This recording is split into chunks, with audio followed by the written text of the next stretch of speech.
Hello everyone and welcome back to UGC NET mentor guys. आज 27 जून है और आज कॉमर्स का एग्जाम था आप सभी का यूजीसी नेट का। तो गाइस आज इस पेपर का हम एनालिसिस करने वाले हैं।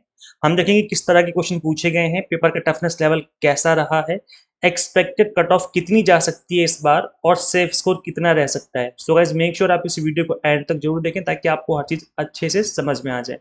तो चलिए स्टार्ट करते हैं और डिस्कस करते हैं।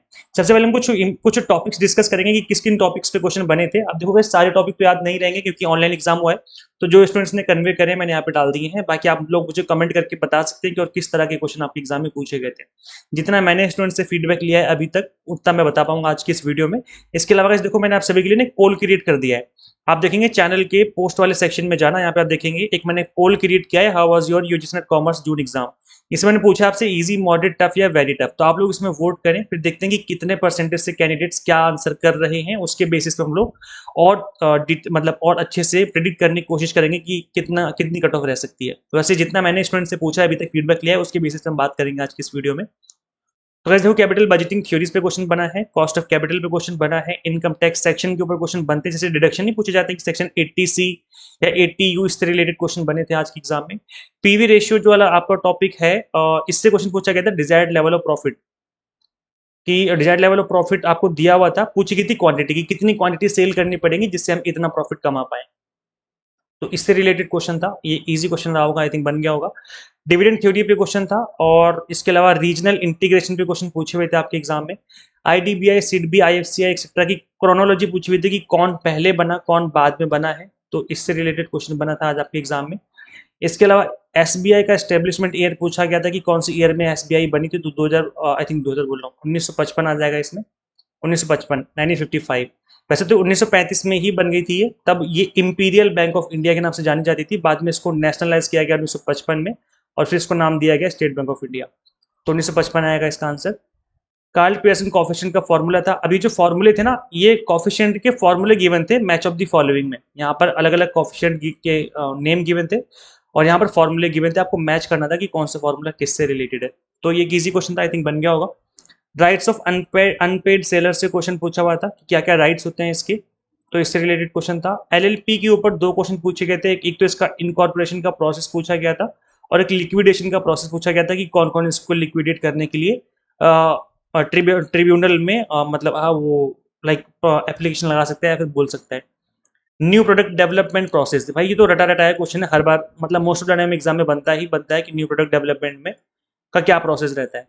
इसके अलावा एक क्वेश्चन पूछा गया था आपका एनएससी से रिलेटेड, नेशनल स्टॉक एक्सचेंज से रिलेटेड क्वेश्चन था, जिसमें पूछा गया था कि नेशनल स्टॉक एक्सचेंज की अचीवमेंट्स क्या रही हैं, लाइक उन्होंने पहले क्या क्या किया है, लाइक फ्यूचर्स अपने प्लेटफॉर्म पे लेकर के आए, ऑप्शंस अपने प्लेटफॉर्म पर लेकर के आए, म्यूचुअल फंड अपने प्लेटफॉर्म पर लेकर के आए। इसके अलावा ये जो चीज़ें हैं इसकी क्रोनोलॉजी पूछी गई थी कि पहले क्या अपने प्लेटफॉर्म पर लेके आए। इसके अलावा आई थिंक निफ्टी करके था, एक निफ्टी 50 करके जो था, इसका एग्जैक्ट नहीं पता, यही था।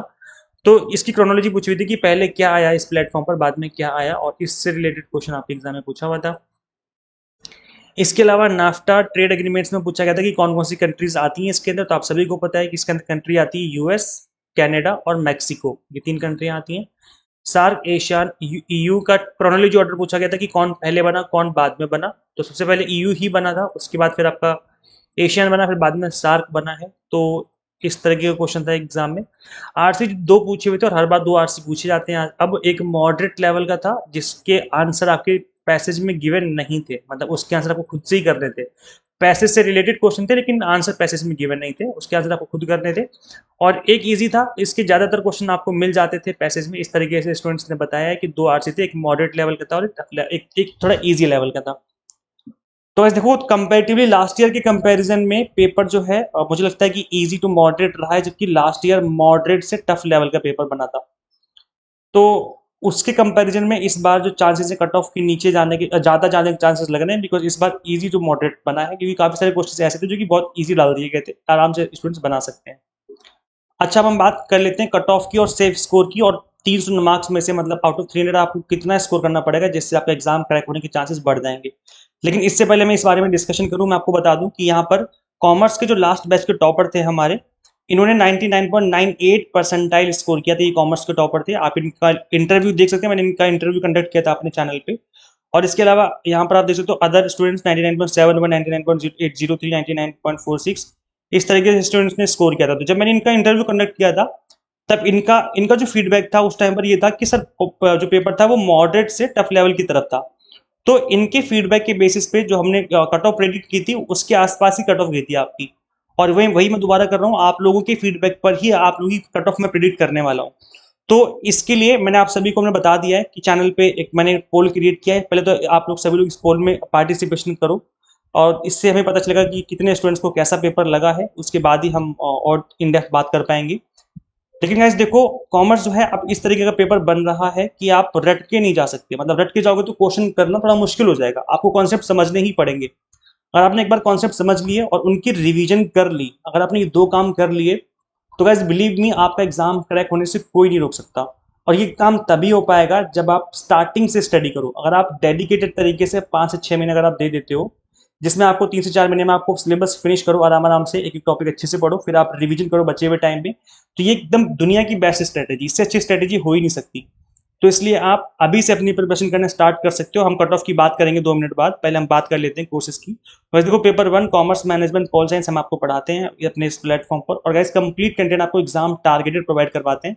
यहाँ पर जो हमने पढ़ा है आपको कॉमर्स वाले सब्जेक्ट के अंदर, यहाँ से 80 to 89%, 80 to 85% जो पेपर आपका हमारे पढ़ाए हुए से ही आया है। अगर आपको बिलीव नहीं होता तो आप हमारे लेक्चर्स देख सकते हो, कुछ लेक्चर्स मैंने यूट्यूब पर भी डाल रखे हैं, वहाँ पे आपको देखेंगे तो डायरेक्ट आपको क्वेश्चन देखने को मिलेंगे वहाँ पर, वहाँ से। तो ऐसा क्यों होता है? बिकॉज मैंने भी इस एग्जाम को अपने फर्स्ट अटेम्प्ट में क्रैक किया था। और मैंने क्यों कैसे क्रैक किया था? एग्जाम टारगेटेड स्टडी करके। और वही चीज मैं आपको सिखाता हूँ, अगर आप स्टार्टिंग से एग्जाम टारगेटेड स्टडी करोगे तो कॉमर्स हो चाहे मैनेजमेंट हो चाहे पॉल साइंस हो, आप फर्स्ट अटेम्प्ट में एग्जाम क्रैक कर ले जाओगे। तो वैसे इन सभी के 6 मंथ के कोर्सेज हमने आपको अवेलेबल करवा दिए हैं, और अभी अर्ली बर्ड ऑफर चल रहा है। अर्ली बर्ड अगर आप अभी ज्वाइन करते हो तो फ्लैट 10% आपको डिस्काउंट मिल जाता है सभी कोर्सेज पे। फ्लैट 10% डिस्काउंट मिल जाएगा। कूपन कोड है JRF10। जैसे कूपन कोड अप्लाई करेंगे आपकी फीस आप ऑटोमेटिकली 10% से रिड्यूस हो जाएगी। सो गाइस यहाँ पर आपको क्या क्या मिलेगा मैं बता दूं। कंप्लीट वीडियो लेक्चर्स मिलेंगे जो कि बाइलिंगुअल लैंग्वेज में होंगे, कोई दिक्कत ही नहीं आएगी आपको लैंग्वेज की।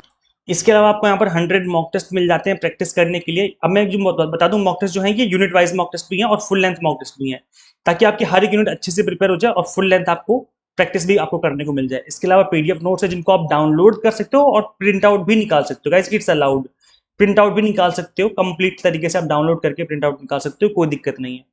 तो आप 6 मंथ वाला कोर्स इनरोल कर सकते हैं, जिससे आपकी प्रिपरेशन अच्छे से हो जाएगी और इस बचे हुए टाइम में बहुत बढ़िया से, मतलब जितना भी आपका टाइम है भी एग्जाम दिसंबर वाले में। सो बस करना है कि आपको सिंपली गूगल प्ले स्टोर से एग्जाम मेंटर ऐप इंस्टॉल कर लेनी है। अगर आप iOS यूजर है तो उसका लिंक आपको अलग से इसी वीडियो के description box and comment box में देखने को मिल जाएगा।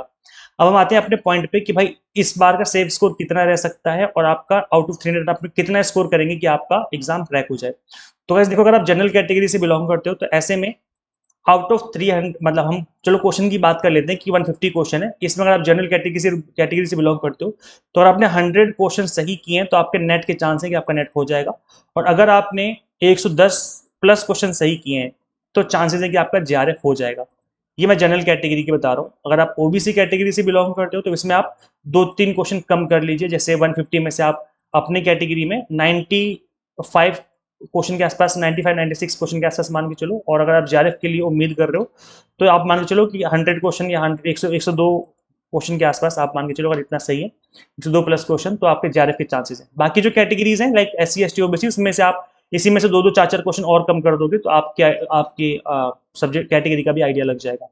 तो बस ये एक सेफ स्कोर रह सकता है आप सभी का। बाकी आप लोग मुझे और फीडबैक दीजिए, हमारे चैनल पे विजिट करिए, और यहाँ पे मैंने पोल क्रिएट किया, इसमें फीडबैक दोगे तो हमें और डिटेल में पता चल पाएगा। प्लस यहाँ पे आप कमेंट सेक्शन में बता सकते हो कि कितने क्वेश्चन आपने सही किए। वैसे अभी तो पता नहीं चलेगा, आंसर की जाएंगे तभी पता चलेगा, बट फिर भी आप यहाँ पे अपना फीडबैक दे सकते हो। आई होप आपको चीजें समझ में आ गई हैं।